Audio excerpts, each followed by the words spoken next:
Casas destas demoram mais ou menos 20 dias a montarla, toda a casa concluída, são 4 departamentos.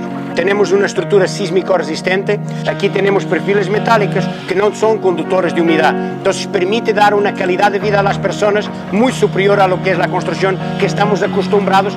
Hasta yo puedo hacer el trabajo de movilizar, de atornillar, entonces la idea es incorporar a mujeres, quiere decir que el dinero queda acá en Manabí. Igualmente, todo lo que es la mano de obra local.